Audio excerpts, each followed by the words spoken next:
ശംസുലുലമയുടെ വഫാത്ത് നമ്മളെപ്പോഴും കേട്ടിട്ടുള്ളതാണ്. കോഴിക്കോട് ഫാത്തിമ ഹോസ്പിറ്റലിൽ അഡ്മിറ്റായി കിടക്കുന്നു. പള്ളിയിൽ നിന്ന് സുബ്ഹി ബാങ്ക് വിളിക്കുന്നതിന്റെ ശബ്ദം ഇങ്ങനെ കേൾക്കുന്നു. ഓരോ വാക്കുകൾക്കും ജവാബ് പറയുന്നു. അവസാനത്തെ ലാ ഇലാഹ ഇല്ലല്ലാഹ് എന്നത് പള്ളിയിൽ നിന്ന് മുഅദ്ദിൻ വിളിച്ചു പറയുമ്പോ അവസാനത്തെ ലാ ഇലാഹ ഇല്ലല്ലാഹ്ക്ക് ജവാബായി ലാ ഇലാഹ ഇല്ലല്ലാഹ് എന്ന് പറയുന്നതോടുകൂടെ തസ്ബീഹ് മാല കയ്യിൽ നിന്ന് താഴെ വീഴുന്നു, വഫാത്താവുകയും ചെയ്യും. എന്തൊരു സുന്ദരമായ മരണം! ലോകത്താർക്കെങ്കിലും ഇത്രയും ആളുകൾ ഇങ്ങനെ മനുഷ്യന്മാരെ മുമ്പിൽ പറയാൻ പറ്റിയ രൂപത്തിൽ മരിച്ചതുണ്ടോ? സമസ്തക്കല്ലാതെ വേറെ ആർക്കും ഇങ്ങനെ ആൾക്കാരുടെ മരണം എണ്ണി പറയാൻ പ്രയാസാണ്.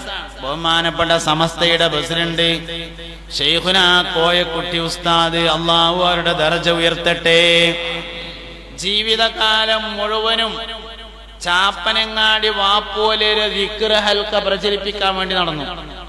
എല്ലാ സ്ഥലത്തും ചാപ്പനങ്ങാടി വാപ്പോലൊരു ദിക്ർ ഹൽക്ക സ്ഥാപിച്ചു. അതിന്റെ വാർഷികത്തിന് പോയി, ദ്വാരക്കാൻ പോയി, അങ്ങനെ നടന്നു. വഫാത്തിന്റെ സമയത്ത് മക്കളെയും പേരക്കുട്ടികളെയും വിളിച്ചു. ചാപ്പനങ്ങാടി വാപ്പോലൊരു ദിക്റാണ് നടത്തി. എല്ലാരും കൂടി ചെല്ലൂടിയായിരുന്നു. ഉസ്താദ് ഇങ്ങനെ കടന്നു, ബാക്കിയുള്ളവരിരുന്നു. എല്ലാരും ചെല്ലി ദിക്റാണ് കഴിഞ്ഞിട്ട് ദ്വാരക്കാൻ വേണ്ടി യാസീൻ ഇങ്ങനെ ഓതിക്കൊണ്ടിരിക്കുമ്പോ ഉറക്ക കലിമ ചൊല്ലി ഉസ്താദ് യാത്ര പിരിഞ്ഞു പോയി. തിരൂർക്കാട് മുഹമ്മദ് വലിയര്, ആലിക്കുട്ടി ഉസ്താദിന്റെ അനിയൻ. തിരൂർക്കാട് മുഹമ്മദ് വലിയര് ബിസിനസ്സുകാരനാണ്. മുഹമ്മദ് ഹാജി എന്നാണ് പറയാറുള്ളത്. ഫൈലിയാണ്, മൂല്യരാണ്. പക്ഷെ ആൾക്കാർ പറയാം മുഹമ്മദ് ഹാജി എന്നാണ്. ഞങ്ങളൊക്കെ ഭാഗത്ത് മുഹമ്മദ് ഹാജി എന്ന് അറിയപ്പെടുക. എന്താ? പള്ളിയിൽ ജോലി ചെയ്യണതിനേക്കാൾ കൂടുതൽ ബിസിനസ്സാണ്. കുന്നത്ത് എക്സ്പോർട്ടേഴ്സ് എന്ന് പറയുന്ന കമ്പനി ഉണ്ട് അദ്ദേഹത്തിന്. 100 ടെക്സ്റ്റൈൽസ് KS എന്ന് പറയുന്ന ടെക്സ്റ്റൈൽസിന്റെ ശൃംഖലയുണ്ട് അദ്ദേഹത്തിന്. വഫാത്താകുന്നതിന് മുമ്പ് പള്ളിക്കത്തെ മുക്രി ഉംറക്ക് പോയി. പള്ളിക്കത്തെ മുഅദ്ദിൻ, പള്ളിക്ക് ബാങ്ക് കൊടുക്കുന്ന ആള് ഉംറക്ക് പോയി.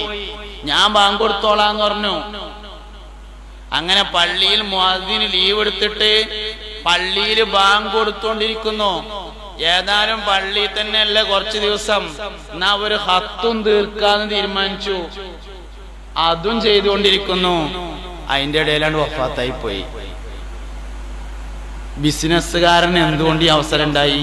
സമസ്തക്ക് ഖിദ്മത്ത് എടുത്തോണ്ട്, വേറൊന്നും കൊണ്ടല്ല.